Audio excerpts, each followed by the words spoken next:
आजकल बड़ा आसान हो गया है, कहीं कुछ भी हो जाए मुसलमान को जिम्मेदार बता दो, कहीं कोई इंसिडेंट हो जाए मुसलमान जिम्मेदार। मीडिया बाकायदा ये देखना शुरू कर देती है कि कहीं कोई मुस्लिम एंगल है, इसमें कोई एक्सीडेंट हो तो मुसलमान जिम्मेदार। ये इतना आसान हो गया है, मुसलमान इतने सॉफ्ट टारगेट हो गए हैं कि अगर किसी की भैंस चोरी हो जाए तो उसके लिए भी बगैर चोर को देखे मुसलमान को जिम्मेदार बताया जा सकता है। अब उसमें कोई मुस्लिम इन्वॉल्व है या नहीं ये बाद में देखा जाएगा, लेकिन इनिशियली यही दिखाया जाएगा कि मुसलमान ही जिम्मेदार है। हालांकि इसे लेकर एग्जाम्पल तो बहुत है, लेकिन अभी ताजा एक मामला सामने आया है। यह है नाजिया इलाही खान। नाम से तो आप समझ गए होंगे कि ये मुस्लिम ही है, लेकिन ये खुद को सनातनी मुस्लिम कहती हैं। अब मुस्लिम में ये कौन सी कम्युनिटी है इसके बारे में मैं बिल्कुल भी नहीं जानता, लेकिन इस बार इनकी एक फेक स्टोरी पूरी तरह से एक्सपोज हो गई है। दरअसल हुआ ये कि प्रयागराज में महाकुंभ के आखिरी स्नान के लिए भारी भीड़ संगम पहुंच रही। नाजिया के मुताबिक ये भी कुंभ में स्नान के लिए प्रयागराज आ रही थी, लेकिन रास्ते में उनकी गाड़ी का एक्सीडेंट हो गया। नाजिया ने एक वीडियो बनाया, भारी आवाज में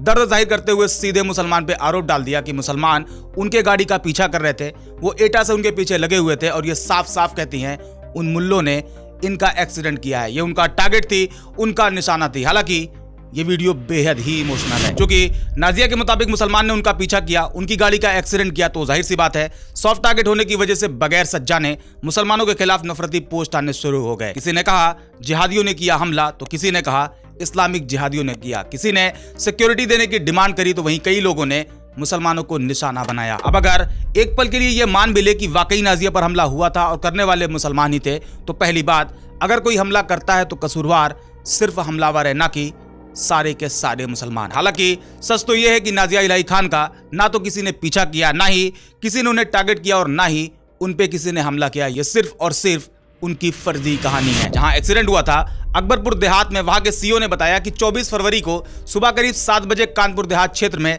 पुलिस को एक कार के एक्सीडेंट होने की जानकारी मिली थी। मौके पर पहुंचकर पुलिस ने जब कार के ड्राइवर से बात की तो उसने बताया कि उसे नींद की झपकी आने की वजह से ये एक्सीडेंट हुआ है। नींद की झपकी आने की वजह से, ना कि किसी मुसलमान के टक्कर मारने से, किसी मुस्लिम के पीछा करने से कार का एक्सीडेंट हुआ है। अब यहां पर गौर करें, कितना आसान है मुसलमान को बदनाम करना, मुसलमान किस हद तक सॉफ्ट टारगेट बन चुके हैं। और जबकि पुलिस का बयान भी आ चुका है, बावजूद इसके ना ही नाजिया ने कोई गलती मानी है और ना ही जिन लोगों ने मुसलमानों को लेकर ट्वीट या पोस्ट किए हैं उन्होंने डिलीट किया हुआ है, और ये करेंगे भी नहीं, क्योंकि ये अच्छे से जानते हैं कि कोई कुछ नहीं बोलेगा, कोई कुछ नहीं पूछेगा, कोई एक्शन नहीं होगा, कोई सवाल नहीं होगा। मुसलमान ही तो हैं, कौन सा उनके डिग्निटी का ख्याल रखा जाता है। और इतिहास गवाह है कि जब भी कोई कम्युनिटी, कोई इंसान किसी का सॉफ्ट टारगेट बना है तो उसके साथ ऐसा ही बर्ताव किया गया है। साल 1894 में फ्रांस में एक ज्यूस अधिकारी थे अल्फ्रेड ड्रेफुस। इन पर आरोप लगाया गया कि ये जर्मनी के लिए जासूसी कर रहे हैं। हालांकि इसे लेकर कोई ठोस सबूत नहीं थे, लेकिन फिर भी इन्हें सजा सुना दी गई और उन्हें जेल में डाल दिया गया। जबकि फ्रांस से जर्मनी के लिए जासूसी जरूर हो रही थी, लेकिन करने वाला अल्फ्रेड नहीं था, बल्कि फेर्डिनेंड वाल्सिन नाम का एक फ्रेंच आर्मी मेजर था। लेकिन उस टाइम पर फ्रांस में एंटीसेमिटिज्म एक बीमारी की तरह फैला हुआ था, बिल्कुल आज के इस्लामोफोबिया की तरह, जहां मुसलमान आसान टारगेट बने हुए हैं। उस टाइम ज्यूस फ्रांस में आसान टारगेट बने हुए थे। क्योंकि अल्फ्रेड ज्यूस था तो उसे आसान टारगेट मानकर फंसा दिया गया। लेकिन उसी टाइम एक कर्नल थे, उन्होंने असली गद्दार का पता लगाया और बताया कि असली गद्दार अल्फ्रेड नहीं बल्कि फेर्डिनेंड वाल्सिन है। लेकिन मिलिट्री ऑफिशियल्स ने सारे सबूत दबा दिए और फेर्डिनेंड वाल्सिन को सिर्फ 2 दिन के ट्रायल के बाद छोड़ दिया गया। अब यहां पर गौर करें कि आसान टारगेट का मतलब होता क्या है। जो गद्दार है वो बाहर है, जबकि जो बेकसूर है वो अंदर है, वो भी सिर्फ इस वजह से कि वो ज्यूज है। क्योंकि फ्रांस में एंटीसेमिटिज्म बीमारी की तरह फैला हुआ था, तो ऑफिशियल्स भी जानते थे क्या फर्क पड़ता है, कौन सा कोई पूछने आ रहा है, ज्यूज ही तो है। हालांकि बाद में एक राइटर थे एमिल जोला, इन्होंने अपने ओपन लेटर जे एक्यूज के जरिए लोगों का सपोर्ट इकट्ठा किया और सरकार पर दबाव डाला कि वो अल्फ्रेड का केस फिर से खोलें। एंड फाइनली अल्फ्रेड को साल 1906 में छोड़ दिया गया और उन्हें वापस से फ्रेंच आर्मी में लिया गया। ये एक अच्छा एग्जाम्पल है जहां सॉफ्ट टारगेट होने की वजह से एक ज्यूज एंटीसेमिटिज्म का शिकार हो गया था। ऐसे बहुत से एग्जाम्पल है। कुछ लोगों को लगता है कि आज बीजेपी है तो मुसलमानों के साथ जुल्म हो रहा, जबकि जब बीजेपी का कोई वजूद भी नहीं था, देश में कांग्रेस की सरकार थी, तो भेड़ बकरियों की तरह बेकसूर मुसलमानों को जेल में डाला गया था। कभी कोई 5 साल बाद बेकसूर रिहा हुआ तो कभी कोई 20 साल बाद। आप गूगल करना, बहुत से एग्जाम्पल आपको मिलेंगे। जब भी कोई किसी का सॉफ्ट टारगेट बना है तो उसका यही हाल हुआ है जो आज मुसलमानों के साथ हो रहा। जलियांवाला बाग में जब जनरल डायर ने एंटी ब्रिटिश एक्टिविटी के नाम पर बेकसूर लोगों का कत्लेआम किया था, तो उसे मालूम था कि वो उनके लिए सॉफ्ट टारगेट है। उसे पता था कि अंग्रेजी हुकूमत में उससे कुछ नहीं पूछा जाएगा। 1987 में जब हाशिमपुरा राइट के बाद पीएसी मुसलमानों को उठाकर ले गई और गोली मार दी, उस टाइम उन्हें पता था कि ये आसान टारगेट हैं। 14वीं सेंचुरी में जब ब्लैक डेथ नाम की महामारी आई और 50 मिलियन से ज्यादा लोग मारे गए, डॉक्टर जब ये नहीं समझ पाए कि आखिर ये बीमारी है क्या, तो उन्होंने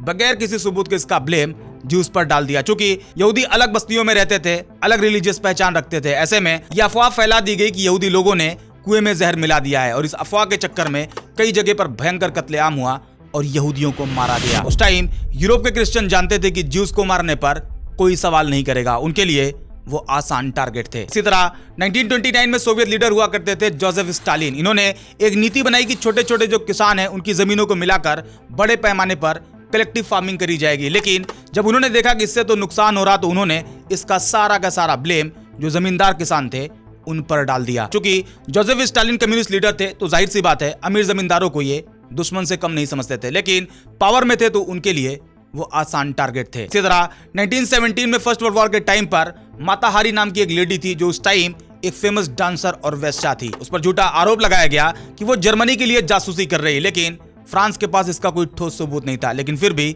उसे गोली मार दी गई। कहानी वही, आसान टारगेट है, वेश्या है, कोई कुछ नहीं पूछेगा, कोई सवाल नहीं करेगा। इस तरह के बहुत से एग्जाम्पल हैं जहां आसान टारगेट होने की वजह से लोगों को निशाना बनाया गया, बेकसूर लोगों को फंसाया गया, बेवजह की फर्जी कहानी बनाकर नफरत फैलाई गई है। नाजिया इलाही खान ने भी वही किया, वो भी इसी आसान टारगेट का एक एग्जाम्पल है। उन्हें पता है कि कोई सवाल नहीं होगा, कोई एक्शन नहीं होगा, बल्कि इसके उल्टा फेम मिलेगा, न्यूज आर्टिकल, न्यूज चैनल पर जगह मिलेगी, कुछ लोगों का बढ़िया सपोर्ट भी मिलेगा। और आज के टाइम पर बड़ा आसान है, अगर ऑफिशियली कामयाबी चाहते हो तो बस चर्चा में बने रहो। बाकी सनातनी मुस्लिम क्या है इसके बारे में वाकई मुझे कोई जानकारी नहीं। उम्मीद करते हैं ये बात आपके समझ में आ गई होगी, ये कहानी आपके समझ में आ गई होगी। अगर हाँ तो लाइक और शेयर जरूर कर दो। बाकी मिलते हैं नेक्स्ट वीडियो में एक और इंटरेस्टिंग टॉपिक के साथ।